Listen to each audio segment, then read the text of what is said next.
1400 سال سے مسلمان ذکر پیغمبر کر رہے ہیں، سیرت پیغمبر بیان ہو رہی ہے،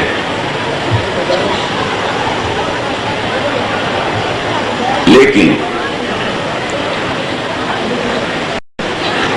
سوچنے کی بات یہ ہے کہ اسلام میں کیا پیغمبر کی ذات سے بڑھ کر کسی اور کی ذات ہو سکتی ہے؟ ظاہر ہے کہ ہر مسلمان یہی کہے گا کہ پیغمبر سے بڑھ کر کسی شخصیت کی کوئی حیثیت نہیں ہے، لیکن 1400 سال سے کئی لاکھ کتابیں پیغمبر کی لائف پہ لکھی جا چکی ہیں، دنیا کی ہر زبان میں، عربی میں، فارسی میں، اردو میں، انگریزی میں، اس کے علاوہ بھی جتنی زبانیں، تمام زبانیں، اور تقریر کا موضوع بھی ہے، وعظ کا موضوع بھی ہے، اور پیغمبر سے بڑھ کے بھی کوئی شخصیت نہیں ہے اسلام میں۔ اور جتنے بھی فرقے ہوں، 70 ہوں، 71 ہوں، 72 ہوں، 73 ہوں، سب کا مرکزی نقطہ سرکار دو عالم۔ ذات علی پہ تو چلیے اختلاف کہہ دیجئے، لیکن ذات پیغمبر پہ تو کوئی اختلاف نہیں ہے، کہیں سے بھی ثابت نہیں ہے، سب مانتے ہیں پیغمبر کو، اس لیے کہ جب تک پیغمبر کو نہ مانیں گے مسلمان کیسے ہوں گے؟ ایک طے شدہ بات ہے۔ اس سب کے باوجود لاکھوں تقریریں، لاکھوں کتابیں، لیکن اگر ہر فرقے سے پوچھا جائے اور ہر فرقے کی ہر کتاب سے پوچھا جائے اور ہر فرقے کے عالم سے پوچھا جائے کہ پیغمبر کی پوری لائف آپ نے بیان کر دی، سیرت، زندگی، لیکن 2 باتیں تو بتا دیجئے جو آپ نے نہیں بتائیں، وہ 2 باتیں تو بتا دیجئے۔ پہلی بات یہ بتا دیجئے کب پیدا ہوئے تھے، اور یہ بتا دیجئے کب دنیا سے وصال ہوا۔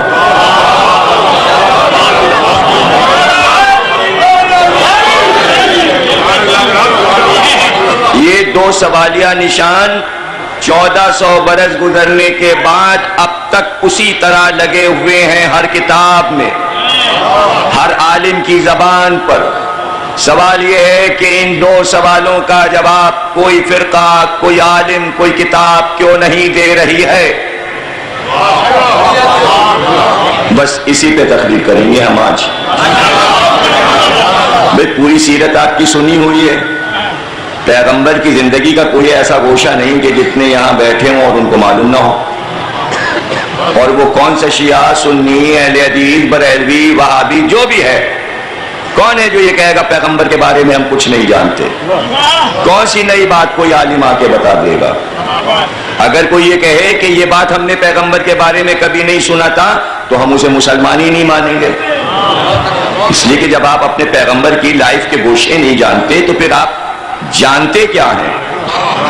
اللہ میاں کی تو کوئی لائف ہے نہیں کہ اس پہ کام کیا جائے۔ کہیں آپ نے پڑھا ہے حیات محمد تو سب نے لکھا، کیا کسی نے حیات اللہ بھی لکھا ہے؟ یہ تو مذاق کی بات ہوگی نا کہ اللہ کی لائف بیان کی جائے، اس کے لیے تو کہتے ہیں ہائی، ہمیشہ سے تھا، ہمیشہ رہے گا، اور یہ بتانا کہ کب سے ہے، کب نہیں تھا، کہ کہا جائے کہ کب سے ہے، تو اس کی لائف کیا لکھی جائے گی؟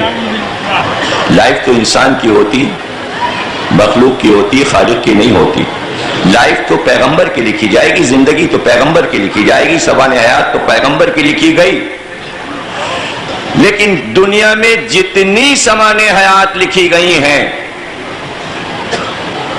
پیغمبر کی لکھی گئی ہوں انبیاء کی لکھی گئی ہوں، اوصیاء کی، اولیاء کی، شعراء کی، ادیبوں کی، محدثین کی، مورخین کی، فلسفیوں کی، کافروں کی، مومنوں کی، مشرکوں کی، کسی بھی ملک کے بڑے لوگوں کی، رہنماؤں کی، سیاستدانوں کی.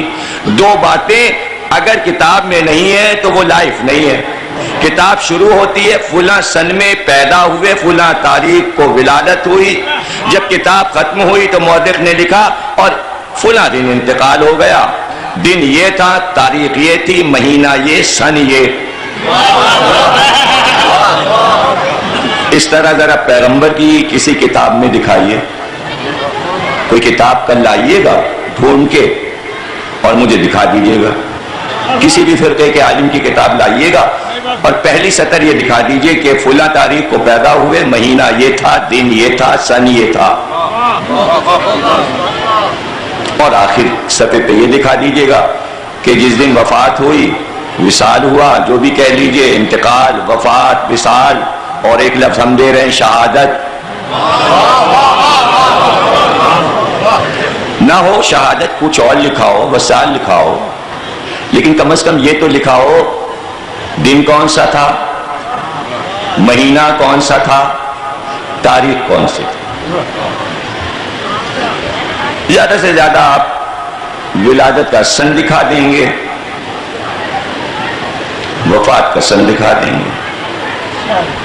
آپ کہیں گے ہاں بھائی ایک عام الفیل جو سن چل رہا تھا وہی لکھا جائے گا. پیغمبر جب پیدا ہوئے ہجری سال تو تھا نہیں، یا تو سن تھا عیسیٰ والا، عیسوی سن تھا، عربوں میں عام الفیل تھا. عام الفیل مطلب یہ کہ جب ہاتھی آئے عرب میں.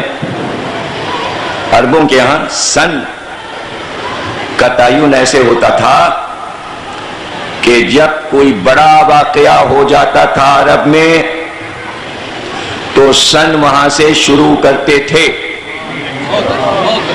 وہ سن اس وقت تک چلے گا جب تک اس سے بڑا واقعہ نہ ہو جائے.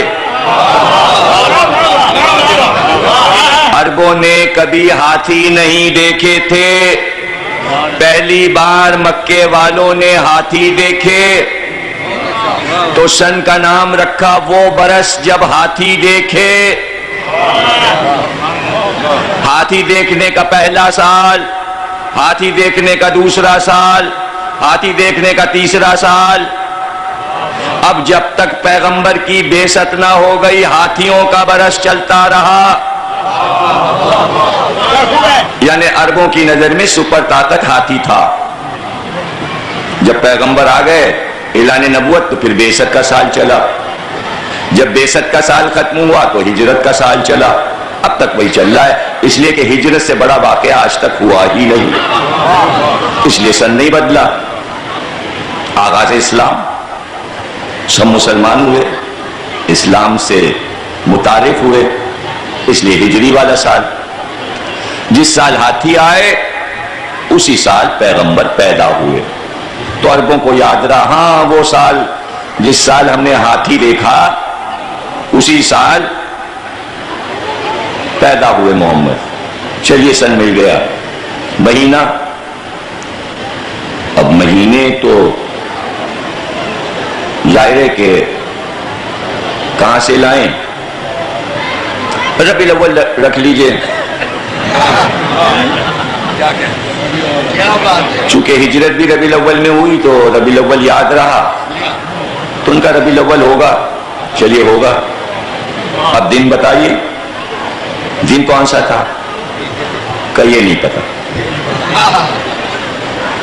تاریخ بتائیے، ربیع الاول کی کون سی تاریخ کو پیدا ہوئے. دیکھیے مورخین لکھتے ہیں، کہتے ہیں یکم کو بھی ہوئے، کچھ مورخین کہتے ہیں کہ 9 ربیع الاول کو پیدا ہوئے، کچھ مورخین کہتے ہیں کہ 12 ربیع الاول کو پیدا ہوئے، کچھ کہتے ہیں 15 ربیع الاول کو پیدا ہوئے، کچھ کہتے ہیں 17 ربیع الاول کو پیدا ہوئے، کچھ کہتے ہیں 29 ربیع الاول کو پیدا ہوا. تو مہینہ ختم ہو رہا ہے، ربیع الاول تو ختم ہو رہا ہے. اب 29 پہ تو رک جائیے، 30 نہ کر دیجیے گا، نہیں تو پتہ چلے کہ 29 کا چاند ہو گیا تھا اس سال. بھائی یہ ہیں تو سب مسلمان اور سب کے ہیں پیغمبر، یہ ایک تاریخ پر کیوں نہیں متفق ہو گئے؟ یہاں کون سا اختلاف ہو گیا؟ خلافت کا مسئلہ آ گیا، یہاں کاہے کے لیے مورخین میں لڑائیاں ہو گئیں؟ ایک تاریخ طے کر لیتے، شیعہ کچھ کہہ رہے ہیں، سنی کچھ کہہ رہے ہیں، اہل حدیث کچھ کہہ رہے ہیں، بریلوی کچھ، فلاں تاریخ فلاں تاریخ، بھائی ایک تاریخ کیوں نہیں ہے؟ اچھا 1400 برس پہلے، 1000 برس پہلے اتنے ذرائع نہیں تھے، اب طے کر لیجئے، اب ریسرچ کر لیجئے، اب سب متفق ہو جائیں۔ علامہ اقبال کی 100 سالہ تقریب کا آغاز ہوا اسلام آباد سے۔ گورنمنٹ نے اعلان کیا کہ پورے پاکستان میں ہی نہیں، پورے ورلڈ میں اقبال کے پیدا ہونے کے 100 سال منائے جائیں گے۔ جب کمیٹی نے آغاز کیا تو گورنمنٹ نے یہ کہا ہم یہ چاہتے ہیں کہ جب 100 سالہ منائیں تو اس دن ہم پورے پاکستان میں چھٹی کریں اور پھر یہ طے کر دیں کہ یہ چھٹی ہوا کرے گی۔ تو تمام دانشور، ادیب، شعراء، پاکستان کے بڑے بڑے پڑھے لکھے لوگوں کی کمیٹی سے حکومت نے پوچھا اقبال کس دن پیدا ہوئے تھے؟ ان کا سب مختلف کتابوں میں مختلف باتیں لکھی ہیں۔ مہینہ تو نومبر تھا، کسی نے 10 نومبر لکھا، کسی نے 9، کسی نے 11، کسی نے 8، کسی نے 7۔ کہا ابھی 100 سال ہوئے نہیں اقبال کو، یہ اختلاف کیوں ہے؟ جس کے جو سمجھ میں آیا، جس کو جو تاریخ ملی، جس سے جو سنا، جو راوی تھا بیان کرنے والا، کچھ نے خاندان سے لیا، کچھ نے دوستوں سے لیا، کچھ نے باہر والوں سے، کچھ نے گھر والوں سے، اس لیے اختلاف ہو گیا۔ اگر ایک راوی سے لے لیتے تو پتہ چلتا کہ بھئی اقبال کے بیٹے سے پوچھ لیتے، اولاد سے پوچھ لیتے، بیٹی سے پوچھ لیتے، پوتے سے پوچھ لیتے تو تاریخ صحیح ہوتی۔ مختلف راویوں سے تاریخ لی، اس لیے یہ غلط ہو گئی۔ گورنمنٹ نے کہا بھئی چھٹی کس دن دیں؟ 7 کو، 8 کو، 9 کو، 10 کو، 11 کو، طے کیجئے، طے کیجئے۔ بانی پاکستان ہے، اہم شخصیت ہے پاکستان کی، اس لیے آپ لوگ بیٹھ کے طے کیجئے۔ کہا اچھا صاحب ریسرچ شروع کرتے ہیں، کیسے کریں، کیا کریں؟ تمام کتابوں کو جمع کر لیں، راویوں کو دیکھیں کون سچا ہے، کون جھوٹا ہے، کون مستند ہے۔ ہوتے ہوتے ان کا یہ سب چھوڑیے، ایسا کیجئے اقبال سیالکوٹ میں پیدا ہوئے تھے، یہ پتہ لگائیے کس ہاسپٹل میں پیدا ہوئے تھے۔ اس ہاسپٹل کا پرانا ریکارڈ ہوگا، جو بچے پیدا ہوتے ہیں ان کے کارڈ جمع رہتے ہیں، اس سن کا ریکارڈ نکال لیجئے، ہر مہینہ دیکھیے کہ کس مہینے میں کتنے بچے پیدا ہوئے، نومبر کا ریکارڈ دیکھ لیجئے، محمد اقبال باپ کا نام لکھا ہوگا کہ یہ بیٹا فلاں تاریخ کو پیدا ہوا۔ ہاسپٹل والے غلط تاریخ نہیں لکھیں گے، اس تاریخ کو جتنے بچے پیدا ہوئے ہوں گے ان کی تعداد ہوگی۔ سرٹیفکیٹ نکالا گیا سیالکوٹ کے ہاسپٹل سے، سب نے کہا بھائی اس کے اوپر 9 نومبر لکھی ہے۔ گورنمنٹ نے کہا ٹھیک ہے 9 نومبر کو چھٹی دیں گے۔ اب طے کر دیجئے کہ اقبال 9 نومبر کو پیدا ہوئے تھے۔ لاکھوں روپیہ لگا اقبال کی ولادت کی تاریخ تلاش کرنے میں۔ اقبال نے ایک چھوٹا سا ملک پاکستان بنایا تو ولادت کی تاریخ کی حکومت کو اتنی فکر ہو گئی۔ جس نے اسلام بنایا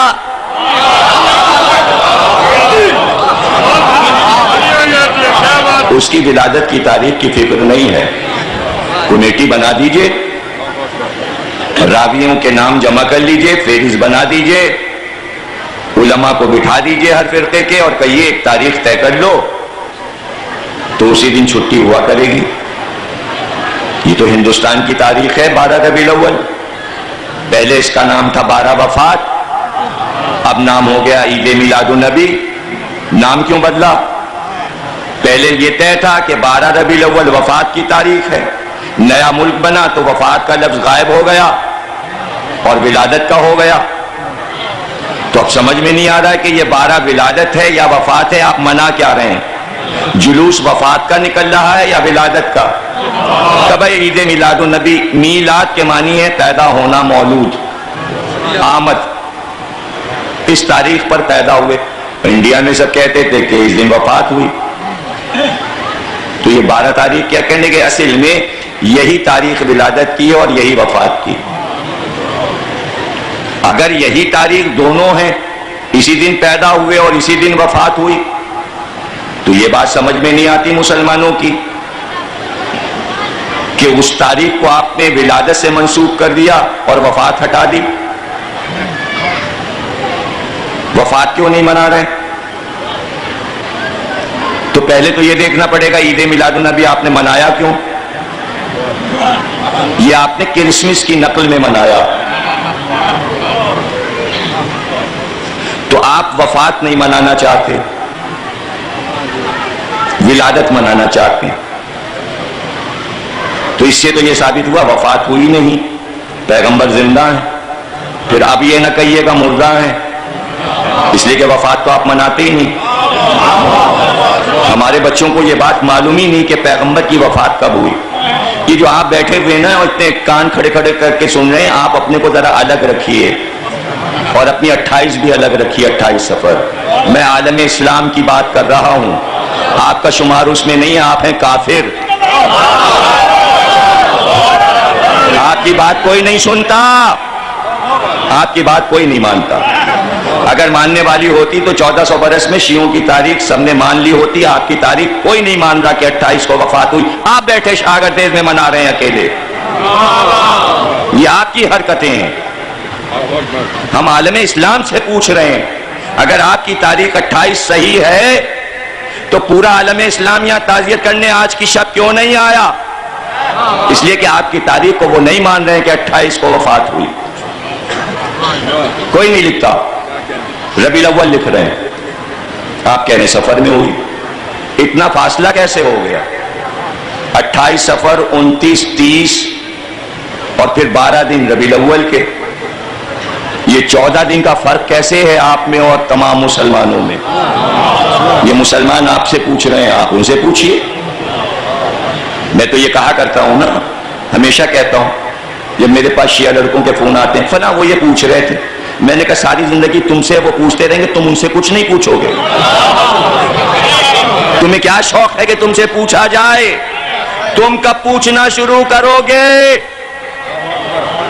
وہ دن کب آئے گا؟ یا ہر شیعہ یہ چاہتا ہے کہ سلونی بن کے بیٹھ جائے، ہم سے پوچھتے رہو، ہم بتاتے رہیں۔ چھوڑو، سلونی مولا نے کہا تھا، اب تم ان سے پوچھو۔ اب وہ دن آ گئے ہیں۔ صاحب وہ نماز کے لیے اعتراض کرتے ہیں، کہتے ہیں ملا کے کیوں پڑھتے ہو؟ میں نے کہا جواب دینے کی کیا ضرورت، تم سے پوچھو تم الگ الگ کیوں پڑھتے ہو؟ یہ اسکولوں میں، آفسوں میں، کالجوں میں یہ بحثیں آج کل چل رہی ہیں۔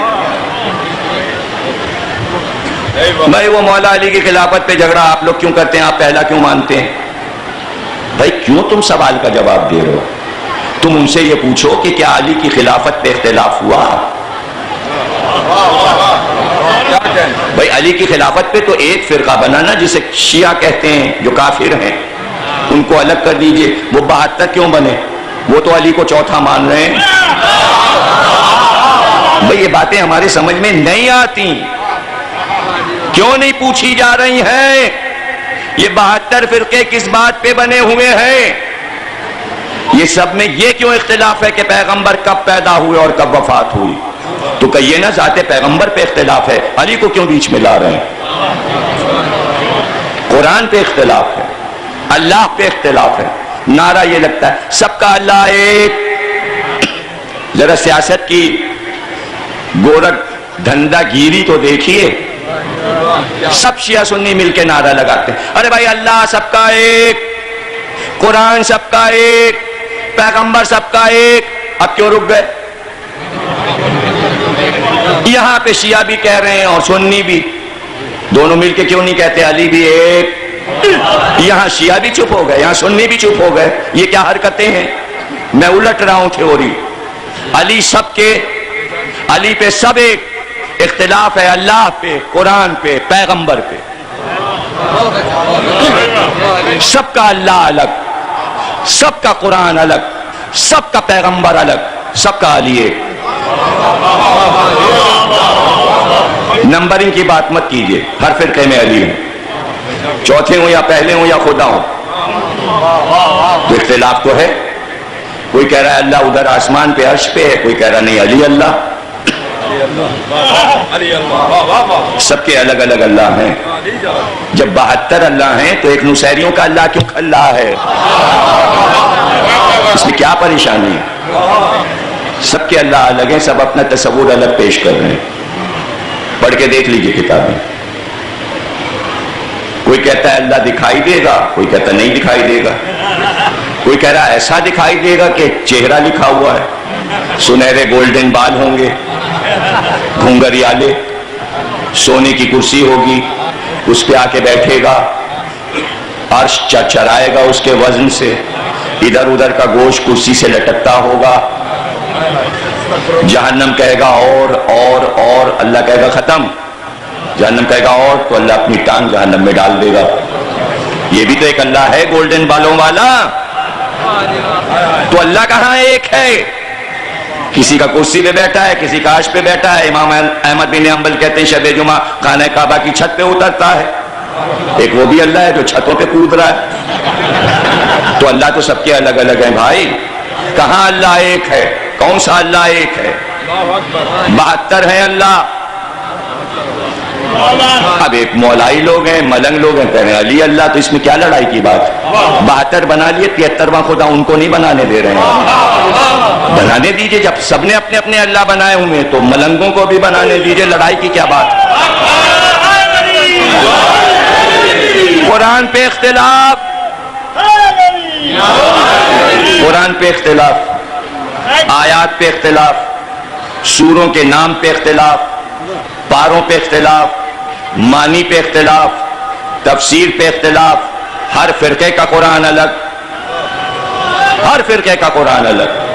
اب پیغمبر پہ آ جائیے، کوئی کہہ رہا ہے نور، کوئی کہہ رہا ہے خاک، کوئی کہہ رہا ہے اس تاریخ کو گئے، بدر یوں ہوئی، کوئی کہہ رہا ہے احد یوں ہوئی، کوئی کہہ رہا ہے خیبر ہوئی نہیں، کوئی کہہ رہا ہے خندق ہوئی نہیں، کوئی کہہ رہا ہے فتح مکہ پہ اسلام ختم ہو گیا، کوئی کچھ کوئی کچھ کوئی کچھ۔ پیغمبر پہ بھی اختلاف، تو پھر ولادت پہ بھی اختلاف، پھر وفات پہ بھی اختلاف۔ ایک کہاں؟ کوئی فرقہ متفق نہیں ہے، کوئی نہیں بتا رہا کہ صحیح ولادت کی تاریخ کیا ہے۔ اگر صحیح ہوتی تو 2 چھٹیاں ہو رہی ہوتی پیغمبر کے نام کی، ایک ولادت کی چھٹی، ایک وفات کی چھٹی۔ اور دیکھیے کتنے بے حس ہیں مسلمان، کتنے بے حس ہیں مسلمان۔ کب سے میں سن رہا ہوں اس پاکستان میں کہ اگر مطالبہ ہوتا ہے تو یہ ہوتا ہے حکومت سے، حضرت ابو بکر کے وفات کی چھٹی دیجئے، حضرت عمر کے وفات کی چھٹی دیجئے، حضرت عثمان کے وفات کی چھٹی دیجئے۔ کسی کمبخت مسلمان نے اب تک نہیں کہا کہ پیغمبر کی ولادت اور وفات کی بھی چھٹی دیجئے۔ یہ مسلمان ہیں جنہیں خلفاء کا بڑا خیال ہے، پیغمبر کا کوئی خیال نہیں، اور کہہ رہے ہیں ہم مسلمان ہیں، ہم محمد رسول اللہ کہتے ہیں۔ جہاں ذکر ہوگا محمد سے ذکر نہیں شروع ہوگا، کہیں اور سے ذکر شروع ہوگا۔ ہم مسلمان ہیں۔ کروڑوں ڈالر آ گئے، چینل پہ چینل کھل رہے ہیں، ہم نے تو نہیں سنا کہ کوئی چینل محمد کے نام کا کھلا ہے کہ صبح سے شام تک محمد کی سوانح حیات بیان ہوگی۔ اسلام انہوں نے دیا، کلمہ انہوں نے پڑھوایا، ان کا صدقہ کھا رہے ہیں، اسلامی ملک پہ ملک بنائے چلے جا رہے ہیں، اسلام کے نام پہ ڈالرز لے رہے ہیں، ملک چلا رہے ہیں، کھا رہے ہیں، کھائے جا رہے ہیں، پیغمبر کے لیے کوئی کام نہیں ہو رہا۔ مسلمان ہیں، حکومتیں مسلمان ہیں، ہم تو مسلمان ہیں صاحب، پیغمبر کو مانتے ہیں، اور کمیٹی بھی بنی ہوئی ہے ختم نبوت۔ نبوت کے بعد ہم کوئی نبی بھی نہیں مانتے، اور ان کی پرورش بھی ہو رہی ہے جو ایک اور نبی بنائے بیٹھے ہیں۔ تو سمجھ رہے ہیں، 2 رنگیاں زمانے کی سمجھ رہے ہیں؟ میری تقریر کا موضوع سمجھ میں آ رہا ہے یا نہیں؟ میں فکر دے رہا ہوں سوچنے کے لیے۔ یہ رات پیغمبر کی رات ہے، یہ رات سال میں ایک بار آتی ہے، آپ کے لیے ایک بار آئیے۔ اب ابھی دیکھیے گا 12 ربیع الاول، پورا ہفتہ 12 دن پورے ملک میں جھنڈے نکلیں گے، لیکن نبی کی بات نہیں ہوگی.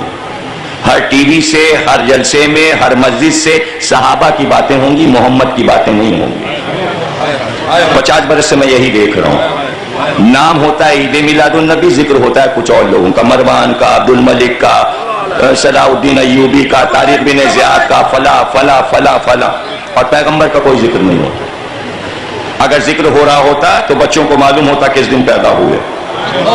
تو کوئی یہ مطالبہ مسلمان فرقہ یہ کیوں نہیں کرتا حکومت سے کہ کمیٹی بناؤ، تمام فرقے کے علماء کو بٹھا کے یہ طے کرواؤ تمام تاریخی کتابوں سے کہ پیغمبر کی ولادت کی ایک تاریخ سارے فرقوں کے پاس ہونا چاہیے اور وفات کی ایک تاریخ ہونا چاہیے.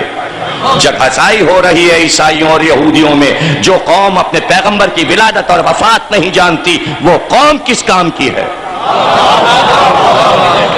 کیا آپ فخر کر رہے ہیں یہودیوں اور عیسائیوں کے سامنے؟ کم از کم انہوں نے طے تو کیا ہوا ہے کہ عیسیٰ کس دن پیدا ہوئے. پورے یورپ اور امریکہ میں 25 دسمبر طے شدہ ہے. کوئی اختلاف تو نہیں ہے عیسیٰ کی ولادت میں ان کے یہاں. اور آپ کے یہاں 72 فرقے ہیں اور پیسہ سب کے پاس ہے. مسجدیں بننے پہ پیسہ خرچ ہو رہا ہے، کتابیں چھپنے پر، ایک دوسرے کو کافر کہنے میں پیسہ خرچ ہو رہا ہے. پیغمبر پہ کوئی کام نہیں ہو رہا. کیا پیغمبر محشر میں یہ پوچھیں گے نہیں مسلمانوں سے کہ میری ولادت کی تاریخ کیوں بھول گئے اور وفات کی تاریخ کیوں بھول گئے؟ اب پتہ نہیں مسلمان کیا جواب دیں گے. میرے سمجھ میں جو بات آئی ہے وہ اتنی آئی ہے کہ ایک صاحب تھے یہیں ملتان میں، بہت امیر آدمی تھے، بہت ہی دولت مند، بڑے ان کے آم کے باغات بھی تھے، کھیت بھی تھے، زمینیں تھیں، بینک بیلنس تھا. 2 بیٹے تھے، دونوں باہر تھے، امریکہ میں تھے شاید. جب ان کا انتقال ہوا خبر گئی، دونوں آ گئے. بڑا بیٹا تو ایئرپورٹ سے اترتے ہی سیدھے بینک چلا گیا. اس نے کہا بھئی کتنا ہے ابا کا پیسہ بینک میں؟ چھوٹا بیٹا سیدھے گھر گیا. چھوٹے بھائی نے جا کے کہا بھئی ابا کی قبر کہاں بنے گی، غسل کیسے دیا جائے گا؟ امیر تھے ہمارے ابا، کفن بھی اچھا ہونا چاہیے، جنازہ ذرا دھوم سے اٹھے، لوگوں کو اطلاع کرو، ابا کے دوستوں کو اطلاع کرو، سب آ جائیں، عزیز رشتہ دار جمع ہو جائیں، قبر اچھی جگہ ہو تاکہ بعد میں کوئی مقبرہ بھی بن جائے. بیٹا دفن و کفن میں لگ گیا. بڑا بھائی بینک گیا، پتہ چلا بڑے باغات ہیں ادھر لاہور روڈ پر، ادھر خانیوال کی طرف، ادھر بھاولپور کی طرف. جیپ لے کے ادھر چلے گئے، کہیں باغ پہ قبضہ نہ ہو جائے، باغ اپنے قبضے میں کر لو، ابا کا باغ قبضے میں کر لو، کھیت بھی سارے قبضے میں کر لو. اس کے بعد سارے کام کر کے وہ امریکہ واپس چلے گئے. چھوٹے بھائی نے دفن کر دیا، قبر بنا دی. ایک 25 برس کے بعد کچھ ریسرچ کرنے والے آئے، دونوں بھائیوں سے ملے. بڑے بھائی سے ملے، کہنے لگے آپ کے ابا کس دن مرے تھے؟ کہنے ہم کو تو نہیں معلوم. دن کون سا تھا؟ کہنے ہم کو نہیں معلوم. مہینہ کون سا تھا؟ کہنے ہم کو نہیں معلوم. ہم تو آئے تھے سب حساب کتاب کر کے امریکہ واپس چلے گئے تھے. اتنا تو ٹائم ہمارے پاس تھا نہیں کہ ہم سوئم کرواتے، 40واں کرواتے، برسی کرواتے. پھر وہ چھوٹے بھائی کے پاس گئے. ان کا بھائی آپ بتائیے، ہم سوانح حیات ان کی لکھ رہے ہیں، کس مہینے میں مرے؟ کہنے لگے یہ مہینہ تھا. کس تاریخ کو وفات ہوئی؟ یہ تاریخ تھی. دن کون سا تھا؟ یہ دن تھا. بس یہی ہے محمد کے وفات اور ولادت کی کہانی. جو دفن میں تھا اسے معلوم ہے کب وفات ہوئی.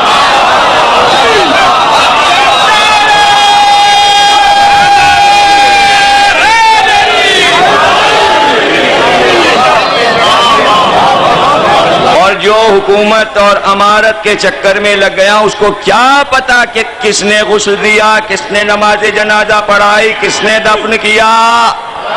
30 دن کیا ہوا، 40ویں دن کیا ہوا، وہ تو باغ لے کے بیٹھ گئے بس.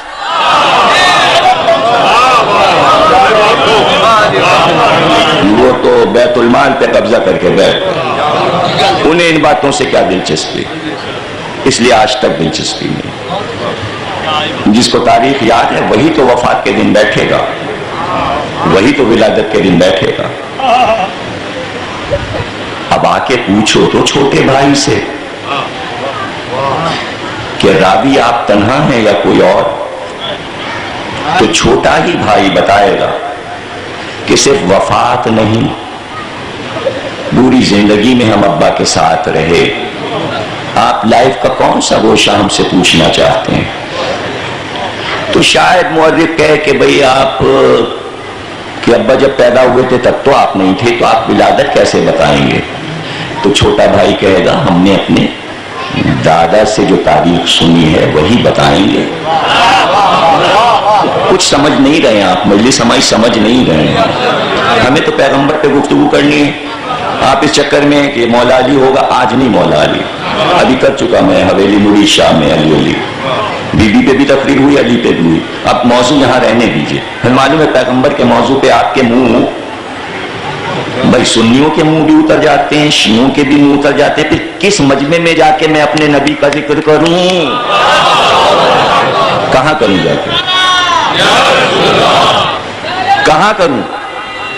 بات کو سمجھ رہے نا کہ بھائی دادا سے سنا تھا، ہاں اگر دادا سے سنا تھا تو پھر صحیح ہے، دادا سے اگر آپ نے سنا تھا تو اس سے مستند راوی کیا ہو سکتا ہے؟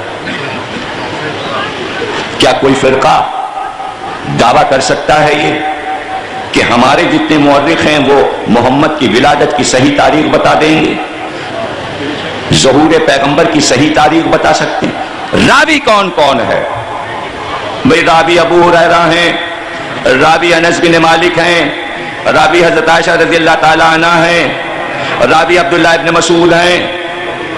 یہ کیا بات ہوئی؟ 7 ہجری میں ابو ہریرہ ہے، ان کو کیا پتہ پیغمبر کب پیدا ہوئے؟ انس بن مالک نے تو کلمہ بہت دیر میں پڑھا، ان کو کیا معلوم محمد کب پیدا ہوئے؟ ارے بی بی تو شادی ہی ان کی ہجرت کے بعد ہوئی ہے، وہ تو پیدا بھی نہیں ہوئی تھی جب حضور پیدا ہوئے تھے، وہ تو بہت چھوٹی سی تھیں، ان کو کیا پتہ پیغمبر کب پیدا ہوئے؟ عبداللہ ابن مسعود نے جب کلمہ پڑھا تو جانا کہ یہ محمد، ان کو کیا پتا کہ کب پیدا ہوئے؟ ایسے راویوں سے آپ کیوں پوچھ رہے ہیں محمد کب پیدا ہوئے؟ تاریخ کیا تھی، مہینہ کیا تھا، سن کیا تھا، دن کیا تھا، ان سے کیوں پوچھ رہے ہیں؟ تو یہ تو پوچھئے ہم سے کہ پھر کس سے پوچھیں؟ پوچھئے تو ہم سے، پھر ہم بتائیں کہ کس سے پوچھئے۔ بھئی یہ سوال کیوں نہیں آپ ہم سے کرتے؟ فدق پہ سوال، خلافت پہ سوال، علی ولی اللہ پہ سوال، شیعوں سے یہ پوچھو کہ نبی کب پیدا ہوئے۔ ہر آفس کا موضوع یہ ہو، ہر کالج کا موضوع یہ ہو، ہر اسکول کا موضوع یہ ہو، جو شیعہ ملے اس سے پکڑ کے پوچھو، بڑے سگے بنتے ہو محمد کے، یہ تو بتا دو پیدا کب ہوئے، صحیح تاریخ بتاؤ، صحیح مہینہ بتاؤ۔ ہاں ہاں پہلے یہ تو بتا دیجئے کہ ولادت کی تاریخ کھو کہاں گئی اور وفات کی تاریخ کیسے کھو گئی؟ پہلے اس پہ تو بات ہو جائے، یہ دونوں تاریخیں غائب کیسے ہو گئیں؟ یہ بھی تو پتہ چل جائے یہ غائب کیسے ہو گئیں۔ یہ راوی نے کہاں کھا لی دونوں تاریخیں اور کیوں کھا گیا؟ اس لیے کہ پیغمبر کی حیات کو سمجھنے کے لیے 3 سورس ہیں اسلام کے پاس، 3 سورس، چوتھا نہیں ہے۔ ایک سورس یہ ہے کہ غلام اور کنیز بتائیں، جتنے غلام تھے سرکار کے رات و دن سرکار کے عادات و اطوار دیکھ رہے تھے، کنیزیں دیکھ رہی تھیں اور غلام دیکھ رہے تھے۔ غلام سے اچھا راوی نہیں ہوتا، کنیز سے اچھا راوی نہیں ہوتا۔ ایک سورس ہے غلاموں اور کنیزوں سے پوچھئے، دوسرا سورس ہے اصحاب سے پوچھئے، دوستوں سے، اور تیسرا سورس ہے خاندان والوں سے پوچھئے۔ 3 سورس ہیں۔ اب 3 میں کون سا سورس کامل ہے اور کتنے ناقص ہیں یہ ہم چیکنگ کیے لیتے ہیں سامنے۔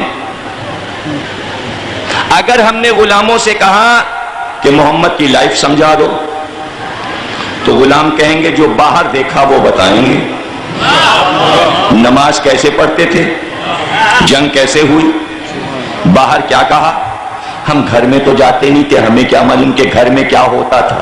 ناقص ہو گیا نا معاملہ۔ کنیزوں سے پوچھا، انہوں نے کہا گھر میں جو ہوتا تھا وہ پوچھ لیجئے، باہر کا ہمیں نہیں معلوم، اس لیے کہ ہمیں منع تھا کہ گھر سے نہ نکلو، اے نبی کی گھر کی عورتوں باہر نہ نکلنا، اس لیے ہم باہر نکلے نہیں، ہمیں کیا پتا۔ وہ بھی ناقص، یہ بھی ناقص۔ اصحاب سے کہا آپ بتائیے لائف محمد کیا ہے؟ پوچھ لیجئے، جب سے کلمہ پڑھا ہے تب سے بتا دیں گے باہر کیا ہوا، بدر میں، احد میں، خندق میں، خیبر میں، صلح حدیبیہ میں، فتح مکہ میں، پوچھ لیجئے۔ اس میں بھی بس مسئلہ یہ ہے کہ دفن و کفن میں ہم نہیں تھے، اب وہ ہم کیا آپ کو بتائیں، لیکن بہرحال کچھ نہ کچھ تو ہوا، گنبد خضرا تو ہے ہی ہے۔ لیکن گھر کا ہمیں کچھ نہیں معلوم کہ اندر کیسے کھاتے تھے، پیتے تھے، سوتے تھے، رہتے تھے، کیا باتیں کرتے تھے، وہ ہمیں نہیں معلوم۔ اب آل محمد کے در پہ آئے، آل محمد سے پوچھا، آل محمد نے کہا پوچھو، گھر میں بھی ہم ہی ہیں، باہر بھی ہم ہی ہیں۔ جو کامل سوچ ہے مسلمان اس سے کیوں نہیں پوچھ رہے؟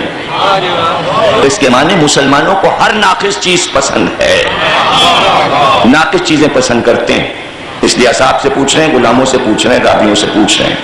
آل محمد جو گھر میں بھی دیکھ رہے ہیں لائف محمد اور باہر بھی دیکھ رہے ہیں، ان سے نہیں پوچھنا۔ ہم کیوں ناقص سوچ کو استعمال کریں؟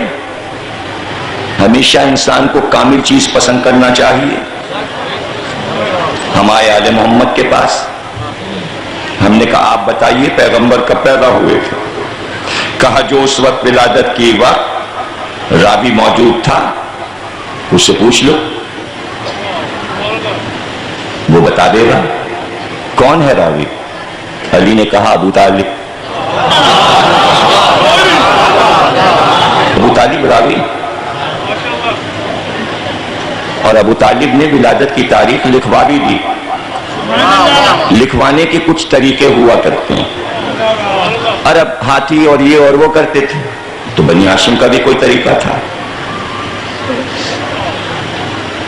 ظہور رسالت ہوا، آمنہ کی گود میں چاند اترا، پہلی بار حجرے سے جو نکلا، آمنہ کے حجرے سے جو پہلی ہستی نکلی وہ تھی فاطمہ بنت اسد، اور سیدھے آئیں ابو طالب کے پاس۔ مورخ نے کہا کہ اس وقت فاطمہ بنت اسد کے چہرے پر ایسی مسرت تھی کہ چہرہ سرخ تھا، اور دوڑ کر ایک آواز دی، کہا میرے والی، میرے وارث، میرے سرتاج، اللہ مبارک کرے، اللہ مبارک کرے، اللہ نے آمنہ کو ایک چاند سا بیٹا عطا کیا۔ ابو طالب نے فاطمہ بنت اسد کی طرف دیکھا اور کہا فاطمہ بنت اسد تمہارے چہرے کی سرخی یہ بتا رہی ہے، تمہارے چہرے کی سرخی یہ بتا رہی ہے کہ آج سے پورے 30 برس کے بعد اللہ تمہیں بھی ایک ایسا ہی بیٹا دے گا۔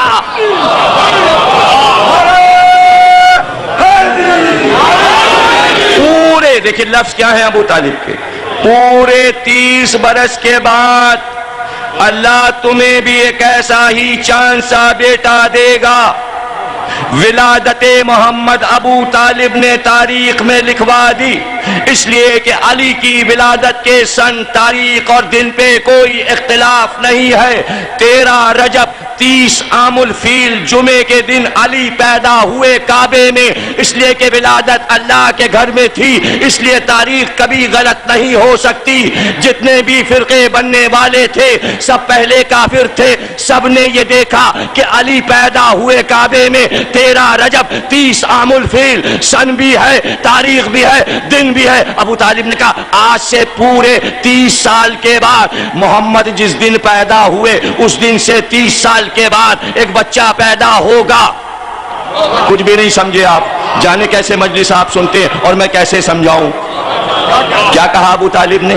پورے 30 سال کے بعد تمہارے یہاں، پورے لفظ پورے کو سمجھیے، یعنی جس دن آج محمد پیدا ہوئے ہیں، آج سے جب 30 سال پورے ہوں گے اسی دن ایک بچہ تمہارے یہاں ہوگا، اس کا نام علی ہوگا۔ 30 سال پورے ہوئے 13 رجب جمعے کے دن، 30 عام الفیل، پہلے عام الفیل کو محمد، 30 کو علی، 30 سال پورے ہوئے کہ نہیں؟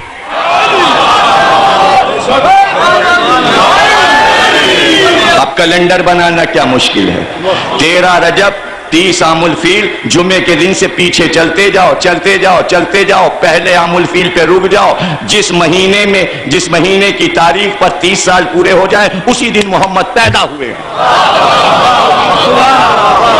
کر لو نا ریسرچ، جو مہینہ ہو جائے. اچھا اب سمجھ میں آئی بات. راوی موجود تھا محمد کی ولادت کا, موجود تھا نا.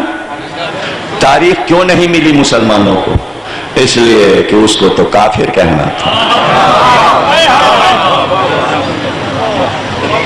اور اب وفات کی تاریخ کس سے پوچھیں؟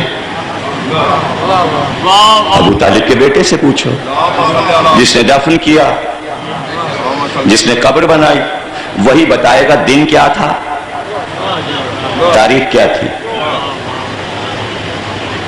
ولادت کی تاریخ مسلمانوں نے کھوئی ابو طالب کے ایمان سے انکار کر کے, وفات کی تاریخ کھوئی حق علی سے انکار کر کے. یہ ہے کل کہانی ولادت اور وفات کی. آج ایمان ابو طالب کو مان لو, ولادت کی تاریخ مل جائے گی. حق علی کو مان لو, وفات کی تاریخ مل جائے گی. آج مان لو, اس لیے کہ ابو طالب راوی ہیں یا علی راوی. ولادت کے راوی ابو طالب, وفات کے راوی علی. کوئی راوی نہیں ہے اور کوئی صحیح نہیں بتائے گا. اس لیے کہ دستور یہ تھا کہ وفات کی تاریخ کو چھپاؤ جب تک خلیفہ وقت نہ بن جائے, کسی کو پتہ نہ چلے. اس لیے باہر چھپایا گیا. حقیقت یہ ہے جب اعلان ہوا تب لوگوں کو پتہ چلا کہ نبی کی وفات ہو گئی. اور پتہ کب چلا مسلمانوں کو؟ 12 دن کے بعد. وفات رسول کے 12ویں دن مسجد سے اعلان ہوا کہ جانشین نبی کا اعلان یہ ہے. تب لوگوں کو پتہ چلا کہ جانشین اس کے معنی نبی نہ رہے, کہاں ان کی وفات ہو گئی. کہ آج دن کیا ہے, تاریخ کیا, کا 12 ربیع الاول کا. آج پتہ چلا وفات کا. 12 وفات. جلوس کس بات کا ہے, ولادت کا یا وفات کا؟ نہیں, خلافت کا.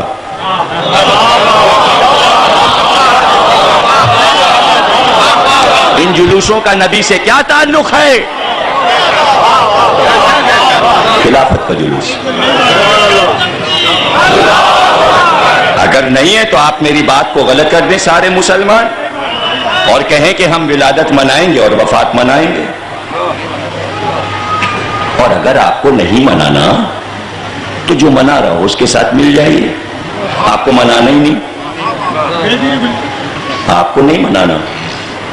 میرے سمجھ میں بات نہیں آتی کہ جنازہ نہیں اٹھا تو اٹھ رہا ہے, آپ بھی اٹھائیے. جی اب نہیں اٹھایا تو آپ کیوں اٹھائیں؟ یہ ضد کی بات ہے بھائی. بلکہ یہ کہیے تب نہیں اٹھایا تھا اب اٹھا لیں. تو نبی سے دلچسپی ہو جب نا, جب نبی سے دلچسپی ہو جب نا, ناراض ہونے کی بات نہیں ہے. یہ ہونا تھا, ایسا ہی ہونا تھا. جو آپ دیکھ رہے ہیں یہ ہونا تھا.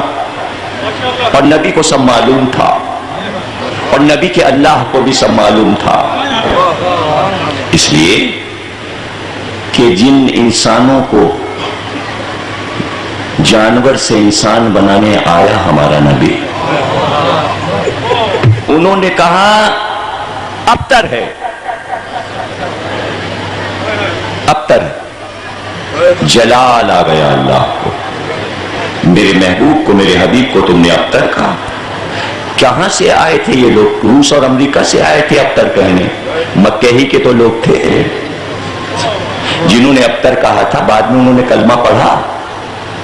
ان باتوں پہ برا کیوں مانتے ہیں سارے دنیا والے؟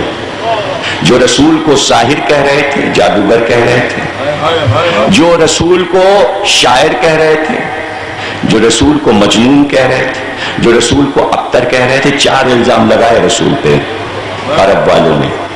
اور بعد میں وہی 4 الزام لگانے والے کلمہ پڑھ کے مسلمان ہو گئے. تو کیا عادتیں بھی چھوٹ گئی تھیں؟ میں کیسے معلوم کہ عادتیں چھوٹ گئی تھیں؟ جس زبان سے مجنون کہہ چکے تو کیا آپ کبھی مجنون نہ کہیں گے؟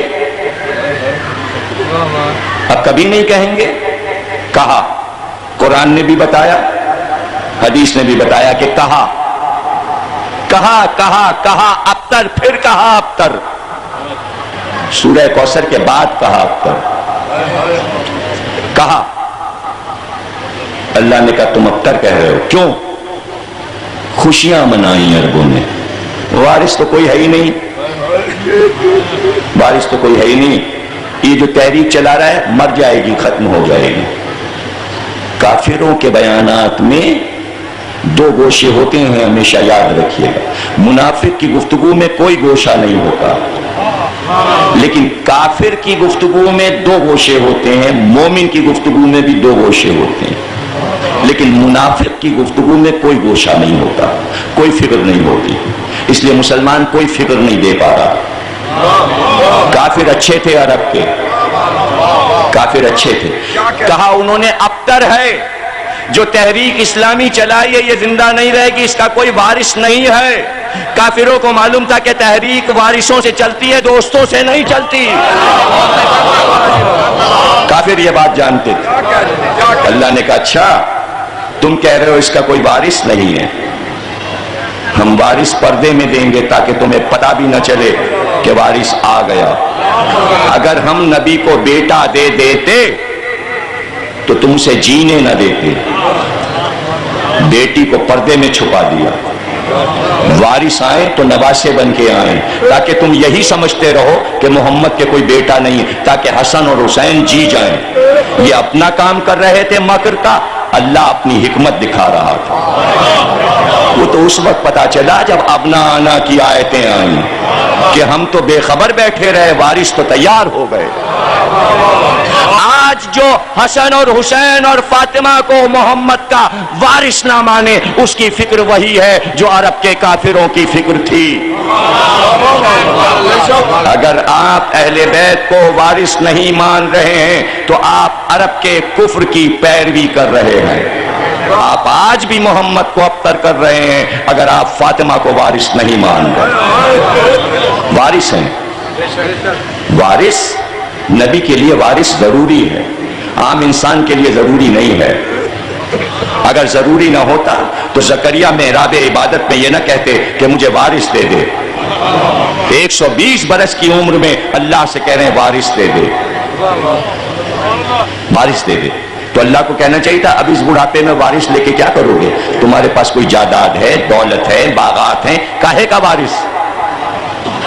بہت کوشش کی مفسرین نے کہ نبوت کا وارث, علم کا وارث مانگا تھا. جملہ عجیب کہہ دیا زکریا نے, کہا مجھے وارث دے دے, مجھے اپنے چچاداد بھائیوں سے خطرہ ہے کہ میری وراثت چھین لیں گے. یہ علم نہیں ہے, یہ انجیل نہیں ہے, یہ توریت نہیں ہے, یہ مسجد نہیں ہے, کچھ ہے, کچھ وراثت میں ہے, تبھی وارث مانگا. اللہ نے کہا ہم نے یہی دیا, بیٹا دیا, وارث دیا. مال دنیا کا وارث چاہیے نبی کو, چاہے وہ 1 گز زمین ہی کیوں نہ ہو. 1 گز زمین پہ آپ خوش نہیں ہوئے بھائی؟ نبی کے پاس اگر زمین نہیں نہ ہو, 1 گز زمین اسے قبر کی تو چاہیے. اس کا تو وہ وارث ہے, جہاں دفن ہوگا تو وہ زمین وارث ہی تو لا کے دے گا, غیروں کو کیا پڑی. تو وارث تو چاہیے, کم از کم وسیع ہو جو دفن کرے, اس لیے وارث چاہیے. ہم وارث دیں گے آپ کو. ہم نے وارث دیا, پردے میں چھپا دیا, وارث کو پردے میں چھپا دیا. اگر ہم بیٹا دے دیتے تو یا تو آپ سے افضل ہوتا, یا آپ سے کمتر ہوتا, یا آپ کے برابر ہوتا. ہم نے نہیں چاہا کہ اب کوئی آپ سے افضل ہو, ہم نے نہیں چاہا کہ آپ کا بیٹا آپ سے کمتر ہو, ہم نے نہیں چاہا کہ آپ کا بیٹا آپ کے برابر ہو, اس لیے ہم بیٹی دے رہے ہیں. بیٹا دیتے تو نبوت کو جاری رکھنا پڑتا. نبوت کو ہم آپ پہ ختم کر رہے ہیں. آپ میرے محبوب ہیں, اب کوئی نبی نہیں آئے گا, ہم کسی کو اپنا محبوب نہیں بنائیں گے. آپ کے بعد اللہ کو کوئی محبوب نہیں چاہیے. ہاں ہمیں چاہیے اپنا محبوب نہیں, اب ہمیں چاہیے آپ کے محبوب جو ہوں گے ہم ان سے محبت کریں گے. آپ ہمارے محبوب، اب آپ جس سے محبت کریں اس سے ہم محبت کریں گے. جدھر جدھر آپ کی نظر محبوبیت جائے گی ادھر ادھر ہماری نظر رحمت مڑتی جائے گی. نظر دیکھی اللہ نے کہ کدھر کدھر پیغمبر کی نظر ہے، تب آیت اتاری قل لا اسلکم علیہ اجرا الا المودۃ فی القربى. واجب کر دیا. آپ کو محبت ہے، ہم کو بھی محبت ہے. حکم دیجئے امت کو کہ قربا سے محبت کرے. یہ ہیں وارث، یہ مشن کو جاری رکھیں گے. کیوں وارث بنائے جائیں؟ اس لیے کہ آخری پیغام ہے، آخری پیغام. ہر چیز کی حکمت اللہ پیش کر دیتا ہے. خدیجہ سے 4 بیٹے دیے، طیب، طاہر، عبداللہ، سب سے بڑا قاسم جس کے نام پہ پیغمبر ابو القاسم ہے. خطبے میں آج تک پڑھا جا رہا ہے، ابو القاسم پہ آپ صلوات پڑھتے ہیں. قاسم کا نام خطبے میں زندہ ہے. بڑے بیٹے کا نام زندہ ہے. محمد کس کے باپ؟ قاسم کے.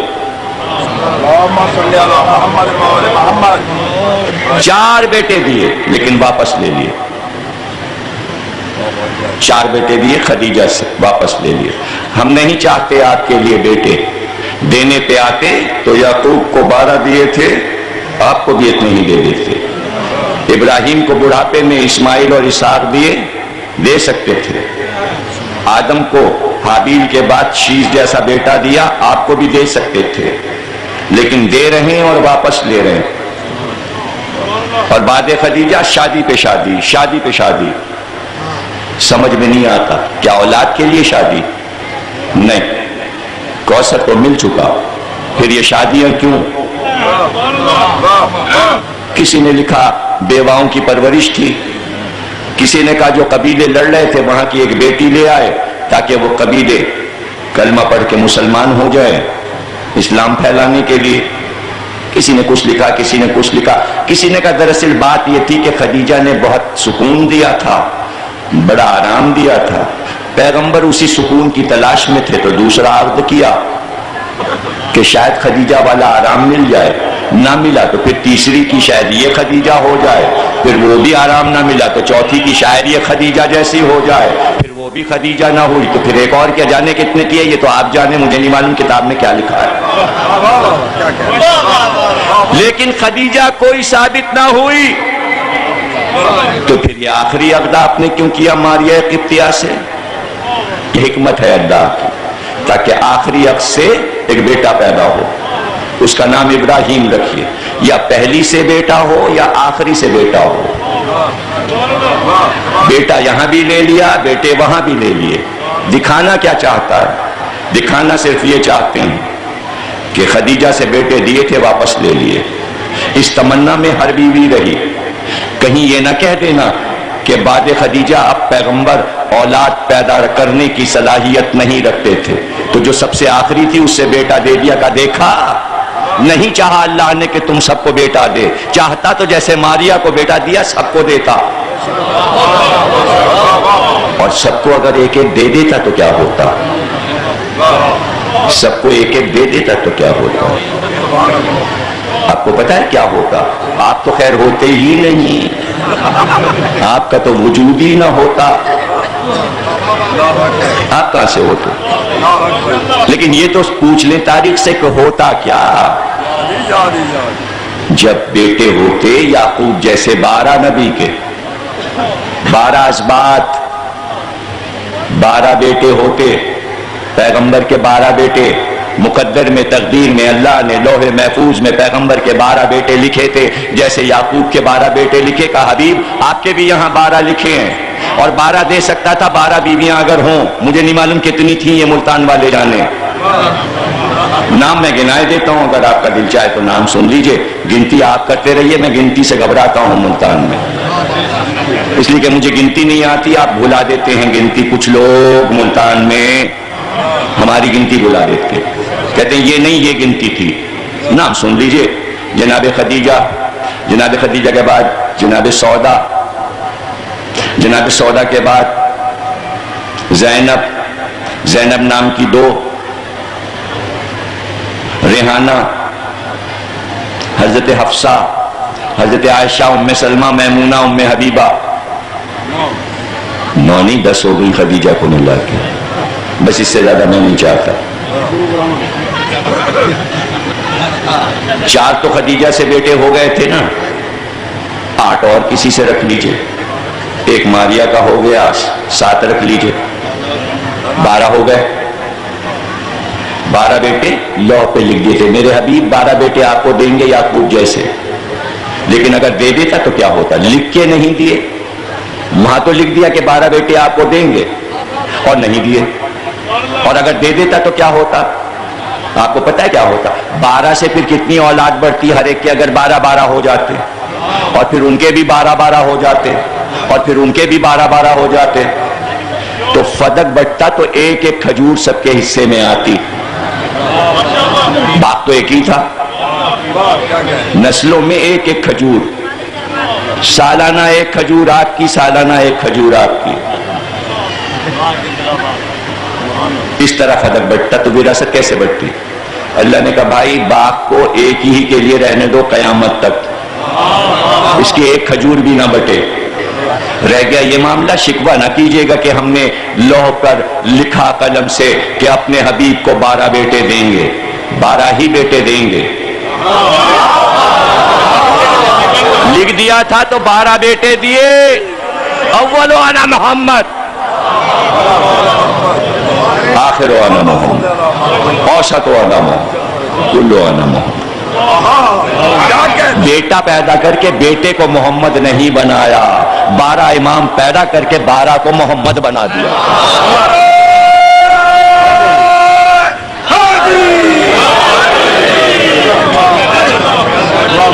12 بیٹے ہو گئے، یہی ہیں ابنانا۔ آیت میں جو کہا بیٹوں کو لاؤ، بیٹوں کو لاؤ، 2 کو لائے ہیں، ان سے جتنے آئیں اور جو معصوم ہوں وہ سب مباہلے میں آئے ہوئے ہیں۔ گھبراہٹ نہ ہو، جب حسین آ گئے تو صلب میں 9 امام آئے ہیں۔ یہ صلبوں کا روحانیت کا سفر ہے، یہ سفر قرآن میں ہر جگہ موجود ہے، گھبرانے کی بات نہیں ہے۔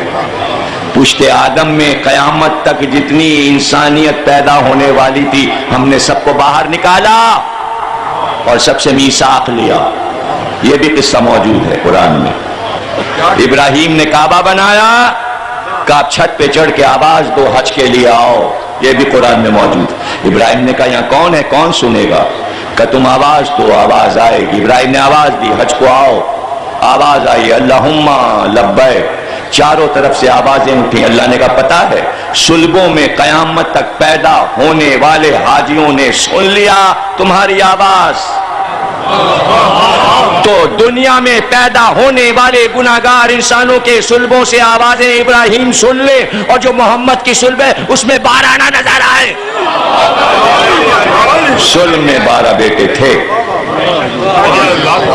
اور وہ صلب ابو طالب سے پیدا ہوں، نور تو ایک ہی ہے، آدھا عبداللہ کے پاس ہے، آدھا ابو طالب کے پاس ہے۔ ابنان 12 بیٹے، یہی ہیں 12 بیٹے، یہی ہے وارث۔ وارث کی پہچان کیا ہے؟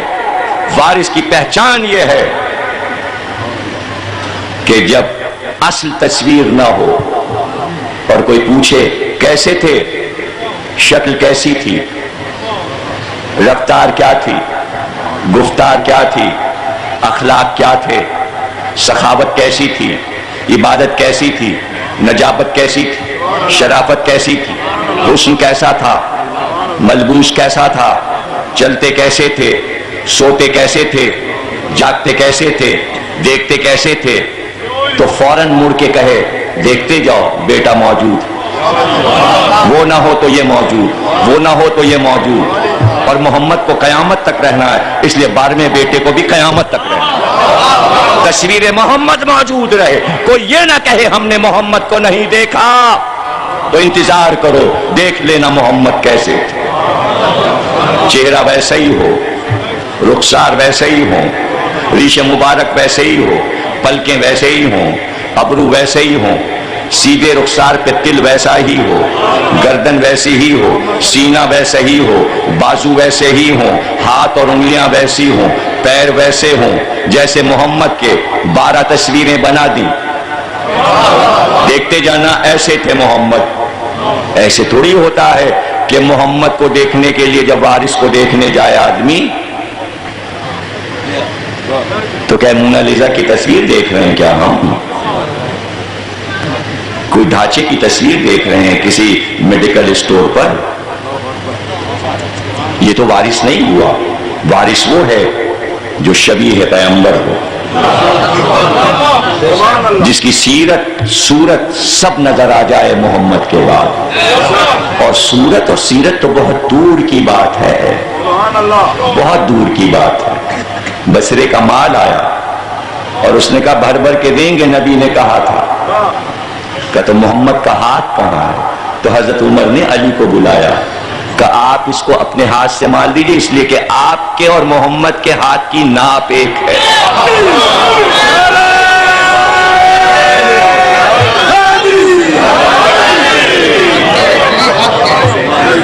ایک ہے۔ راوی کہتا ہے میں نے خواب میں دیکھا کہ میں مسجد میں داخل ہوا، میں نے دیکھا کہ سرکار تشریف فرما، سامنے خان کھجوروں کا رکھا ہے، مجھے نام لے کر آواز دی، میں گیا قریب، ایک مٹھی بھر کر مجھے کھجوریں دی، باہر نکل کے میں نے گنا تو 30 کھجوریں تھیں۔ کہتا ہے میں نے خواب دیکھا، میں نے کسی سے بیان بھی نہیں کیا۔ ایک بار شور ہوا نیشا پور میں کہ علی رضا آ رہے ہیں مدینے سے۔ جس وقت میں ان کی زیارت کے لیے پہنچا وہ مسجد میں تشریف فرما تھے۔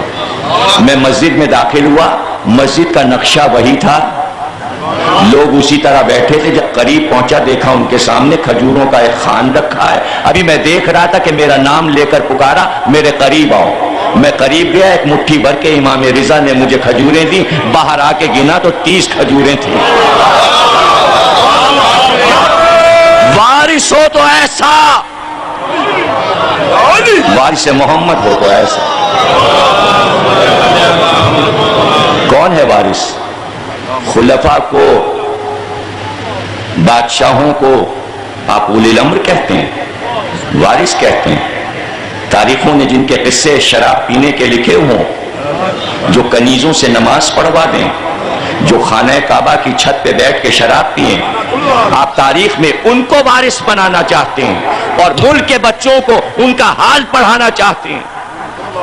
اس لیے امریکہ کہہ رہا ہے سلیبس بدلو، دہشت گردوں کے سلیبس اب مت پڑھاؤ بچوں کو، بہت دہشت گرد مسلمانوں نے بنا لیے۔ ایسی چیزیں پڑھاؤ کہ نرم دل بچے نکلیں، عالم بچے نکلیں۔ عالم بچے جب نکلیں گے جب صحیح وارثوں کو پڑھاؤ گے، صحیح وارثوں کو پڑھاؤ۔ وفات محمد ہوئی اور ابو سمسام مدینے میں آیا اور اپنے قبیلے والوں کو لے کے آیا اور کہا، وارث سے کہا مجھ سے وعدہ کیا تھا محمد نے کہ تو اپنے قبیلے میں جا کر پورے قبیلے کو مسلمان کر کے آئے گا، تو تجھے 70 اونٹ سرخ کالی آنکھوں والے اور اس پہ زر و جواہر اور پشمینے کے تھان لدے ہوئے دوں گا، میرا وعدہ پورا کرو۔ پورے قبیلے کو مسلمان بنا کے لایا۔ وارث تم ہو، محمد کا وعدہ پورا کرو۔ وارث کہاں جائے تو وارث اٹھ کے اصل وارث کے پاس آیا، کہا یا علی یہ کون ہے ابو سمسام؟ کون ہے ابو سمسام؟ باہر تھا ابو سمسام اور یہ کہہ رہے ہیں، اندر سے علی نے آواز دی، ابو سمسام تم آ گئے، میرے بھائی نے تمہارے آنے کی خبر دی تھی، مخبر صادق نے خبر دی تھی۔ عصا ہاتھ میں لے کر علی باہر آئے، 7 برس کے ہیں حسن مشتبہ، 6.5 برس کے ہیں حسین، 10 مہینے کا بھائیوں میں فرق ہے، برابر کے بھائی ہیں دونوں نور، حسن کو لیا حسین کو لیا، کہ مدینے کی فلاں وادی میں پہاڑی کے کنارے دامن میں آ جا اور جا پورے مدینے میں اعلان کر دو کہ وصی نبی نبی کا وعدہ پورا کرے گا۔ پورا مجمع آ گیا دیکھنے کے لیے کہ کیا دعویٰ ہے ابو سمسام کا۔ سفید لباس علی پہنے ہوئے تھے، دونوں بچے بھی سفید لباس پہنے ہوئے تھے۔ جب اس وادی میں پہنچے تو عصا ہاتھ سے لیا اور کہا بیٹے حسن قریب آؤ، یہ عصا لو۔ حسن نے عصا ہاتھ میں لیا علی سے، کہ یہ سامنے والی پہاڑی پہ جا کے اس عصا کو مارو۔ 7 سال کا بیٹا آگے بڑھا، عصائے رسول کو علی کے ہاتھ سے لے کر پہاڑی پہ ضرب لگائی۔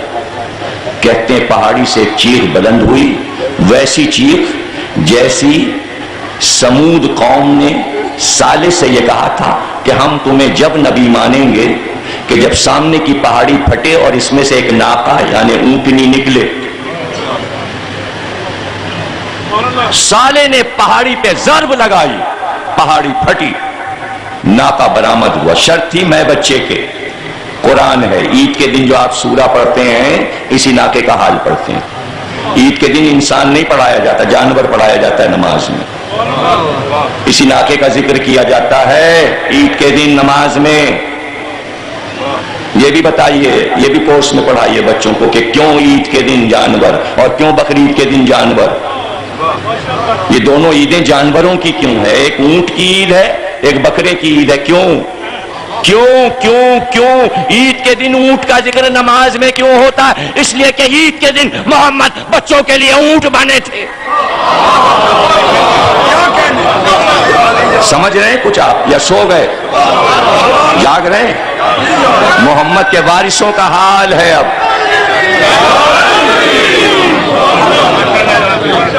راوی کہتا ہے جیسے ناقہ صالح کے لیے پہاڑی پھٹی تھی اور ایک چیخ بلند ہوئی تھی، پہاڑی پھٹی اور ایک رسی کا ٹکڑا اس میں سے نکلا۔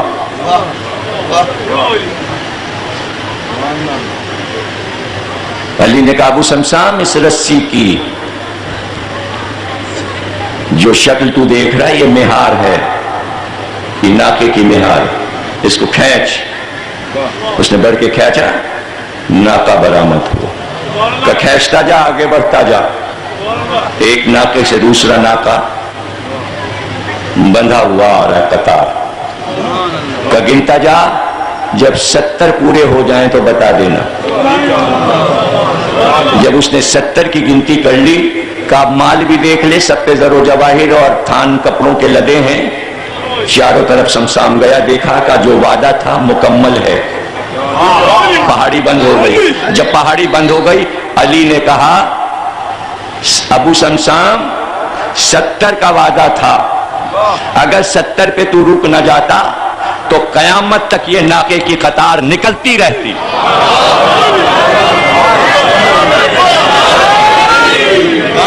کچھ سمجھے آپ؟ کچھ سمجھ میں بات آئی؟ یہ رسول نے حج آخر کیوں کیا؟ اب تک تو کوئی حج کیا نہیں تھا، یہ زندگی کے آخری سال میں حج کیوں کیا؟ اللہ نے کہا مجمع چاہیے علی کے لیے، حج سے بڑا مجمع آپ کو کہیں ملے گا نہیں، وہاں ولایت علی کا اعلان کیجئے، اس لیے حج پہ جائیے۔ جب ایک وارث کا اعلان ہوتا ہے تو اللہ کو مجمع چاہیے ہوتا ہے۔ نبی نے علی کے لیے حج کے مجمع میں غدیر بنایا، علی نے حسن کے لیے مدینے میں ابو سمسام کے اونٹوں کے مجمع میں حسن کے لیے غدیر بنایا۔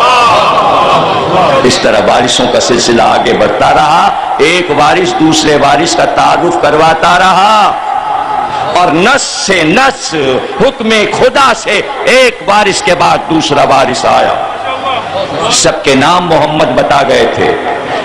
آیت اتری اطیعوا اللہ و اطیعوا رسول و اولی الامر منکم. جابر بھی تھے، سلمان بھی تھے، مقداد بھی تھے، عمار بھی تھے، یہ بھی تھے، وہ بھی تھے، وہ بھی تھے. اور کہا یا رسول اللہ، اللہ کی اطاعت کو سمجھا، آپ کی اطاعت کو بھی سمجھا. یہ اولی الامر کون ہے؟ جابر کہتے ہیں بس یہ کہا تھا ہم لوگوں نے کہ اولی الامر کون ہے، اس کی اطاعت کیسے کریں، کہ سامنے سے علی برآمد ہوئے. نبی نے چہرہ اٹھایا کہ وہ آ رہا ہے تمہارا اولی الامر. اور اسی وقت جابر کہتے ہیں جب علی آ گئے تو سب سے کہا میرے بعد یہ ہے تمہارا اولی الامر، اور نام گنوانا اسی وقت شروع کیا. جابر کو نام یاد رہے بڑھاپے تک. کہ پھر فرمایا رسول اللہ نے علی کے بعد میرا نواسا حسن ہے، پھر حسین ہے، پھر علی ابن الحسین ہے، پھر محمد ابن علی ہے، پھر جعفر ہے، پھر موسیٰ ہے، پھر علی ہے، پھر محمد، پھر علی، پھر حسن، پھر محمد. کا نام لکھ لو. جابر نام لکھ لو. جابر نام لکھ لو. نام لکھ لیے جابر نے. وارث کے بغیر محمد سمجھ میں نہیں آئیں گے. امت اگر یہ سمجھ رہی ہے کہ اصحاب کے مجمع سے ہم محمد کو سمجھ لیں گے، یا آپ کا خواب ہے، یا آپ کا خواب ہے. آپ محمد کو سمجھا نہیں سکتے. بہت شور ہوا مدینے میں. ام سلمہ نے بیٹے سے کہا بیٹے جاؤ، جو مسجد میں گزرے ہمیں آ کے بتانا. بیٹا گیا، واپس آیا. کہ کیا ہوا؟ کہ وارث نبی منبر پہ آیا. کہ پھر کیا ہوا؟ کہ بیعت ہوئی، خطبہ ہوا. کہا ٹھیک ہے. 2.5 سال کے بعد پھر شور ہوا. ام سلمہ نے بیٹے سے کہا مسجد میں جاؤ، جو گزرے وہ بتانا. بیٹا پھر گیا، منبر کے پاس بیٹھ گئے. واپس آیا. ام سلمہ نے کہا کیا ہوا؟ کہ بیعت ہوئی، خطبہ ہوا. کہ تمہارا نام لیا؟ کہ نہیں. ٹھیک ہے. 10.5 سال کے بعد پھر شور ہوا. ام سلمہ نے کہا جاؤ، جو گزرے وہ بتانا. بیٹا گیا، منبر کے پاس بیٹھ گیا. واپس آیا. ام سلمہ نے کہا کیا ہوا؟ کہ بیعت ہوئی، خطبہ ہوا. کہ تمہارا نام لیا؟ کہ نہیں. 12.5 سال پھر گزر گئے. پھر تو ایسا شور ہوا کہ مدینے میں ایسا شور نہیں ہوا تھا. ام سلمہ نے شور سنا کہ جاؤ مسجد میں جاؤ، جو ہو وہ بتانا. بیٹا گیا، منبر کے پاس بیٹھا. واپس آیا. ام سلمہ نے کہا کیا ہوا؟ کہ منبر پہ علی آئے، پورے مدینے نے بیعت کی، کوئی مخالف نہیں، ایسا اجماع کبھی نہیں ہوا، کوئی اختلاف علی کی بیعت پہ نہیں ہوا. علی نے خطبہ دیا. کہ پھر کیا ہوا؟ کہ جب میں بیعت کے لیے بڑھا، جیسے ہی میرا ہاتھ بڑھا، میری طرف دیکھے بغیر میرا نام لیا. کہ ٹھہر جانا، جانا نہیں. ام سلمہ نے کہا پھر کیا ہوا؟ کہ علی نے کہا میں تمہارے ساتھ چلوں گا بیعت ختم ہونے کے بعد. کہ پھر کیا ہوا؟ کہ علی میرے ساتھ آئے ہیں، دروازے پہ موجود ہیں. جیسے ہی بیٹے نے ماں سے کہا علی دروازے پہ موجود ہیں، باہر سے آواز آئی ام سلمہ وہ تختی دے دو جو محمد تمہیں دے گئے. دیکھیے رمز رسول، راز رسالت جانتی تھی ام سلمہ. محدثین نے لکھا کہ وہ تختی دے دو. کہاں یہ امانت محمد دے گئے تھے، اور یہ کہا تھا کہ جس دن میرے خلیفہ وقت کی بیعت ہو اس دن خلیفہ وقت آئے گا اور تم سے یہ تختی مانگے گا. نہیں سمجھے، کچھ بھی نہیں سمجھ رہے ہیں. 3 بیعتیں ہو چکی، خلیفہ وقت نہیں آیا. محمد نے کہا جو میرا اصلی خلیفہ ہوگا وہ آئے گا، تختی مانگے گا. خلافت اب شروع ہوئی محمد کی نظر میں، نبی کی نظر میں. کہا وہ تختی دے دو. ام سلمہ نے کہا یا علی تختی میں نے پڑھی نہیں. کہا یہ آسمانی تختی ہے، آؤ میں تمہیں دکھاؤں. ایک بار حروف چمکے جیسے چاندی پہ سونے کے ورق چمکے، اور کہا ام سلمہ پڑھو. ام سلمہ نے پڑھنا شروع کیا. 12 جانشینوں کے نام تختی پہ لکھے تھے. اطیعوا اللہ و اطیعوا رسول و اولی الامر منکم. ہر ملک کا حاکم اولی الامر نہیں ہے. امر کا مالک وہ ہے ایک طرف آپ یہ کہتے ہیں امر اللہ کا ہے اور امر آپ بادشاہوں کے ہاتھ میں دیے دے رہے ہیں، حاکموں کے ہاتھ میں، اس میں شرک نہیں ہو رہا۔ اللہ کہہ رہا ہے موت امر ربی ہے، آپ کہہ رہے ہیں ہمارے ملک کا حاکم امر رکھتا ہے، تو موت اس کے قبضے میں، اولی الامر وہ ہے جس کے قبضے میں موت ہو، نبی کا وارث وہ ہے جس کے قبضے میں موت ہو، ٹھوکر مارے تو مردہ زندہ ہو جائے اور زندہ کی نماز جنازہ پڑھا دے تو مردہ ہو جائے، اسے کہتے ہیں وارث نبی، اسے کہتے ہیں وارث نبی۔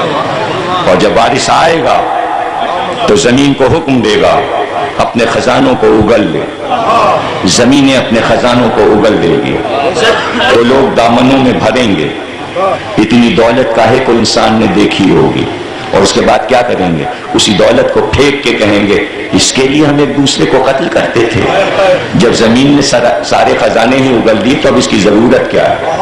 فرمایا حضور نے کہ دولت بے قدر ہو جائے گی، خزانے بے قدر ہو جائیں گے، اس لیے کہ جب میرا وارث آ گیا تو اس سے بڑا خزانہ کون سا ہے؟ اس لیے کہ کہا تھا، اللہ نے کہا تھا میں چھپا ہوا خزانہ تھا، میں نے چاہا کہ میں ظاہر ہو جاؤں، وہ زمین کے خزانے نہیں ہے، اسی خزانے کا ایک موتی مہدی ہے۔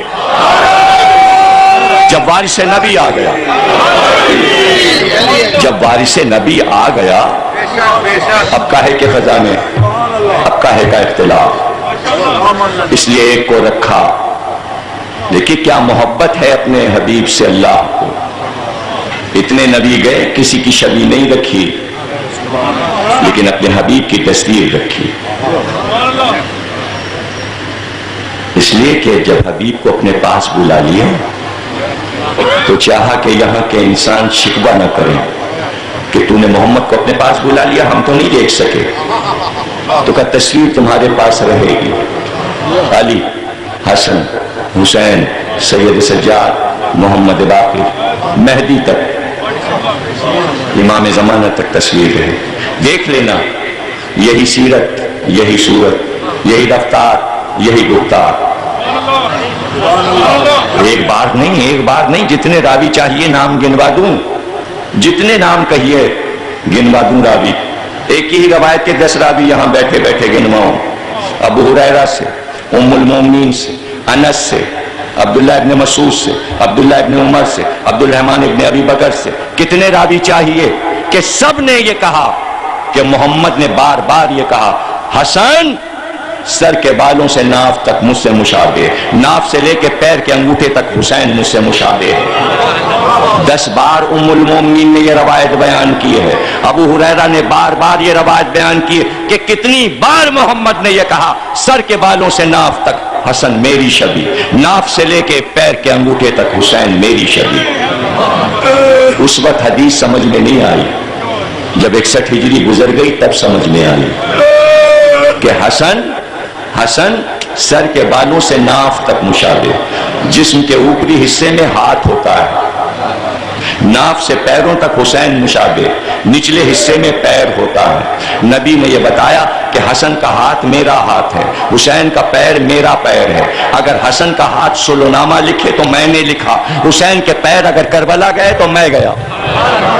یہ ہے اس حدیث کا مفہوم، نبی کی ہر حدیث میں حکمت ہے،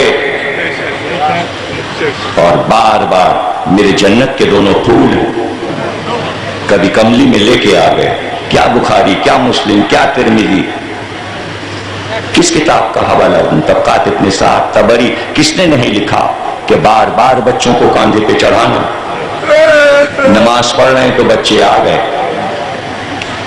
سجدے میں ہیں تو بچے پشت پہ ہیں، باہر نکلے ہیں تو کملی میں چھلائے، عید کے دن نکلے ہیں تو کاندھے پہ بٹھائے ہیں، زلفیں ہاتھ میں دی ہیں۔ کیا ہو گیا مسلمانوں کو کہ نبی کی نعتیں لکھتے ہیں اور ربیع الاول میں نعتیں پڑھتے ہیں، زلف ایسی تھی، آنکھ ایسی تھی، چہرہ ایسا تھا، لیکن یہ بھی تو دیکھو کہ آنکھیں ایسی تھیں، تو یہ بھی تو کہا حسن حسین میری آنکھیں ہیں،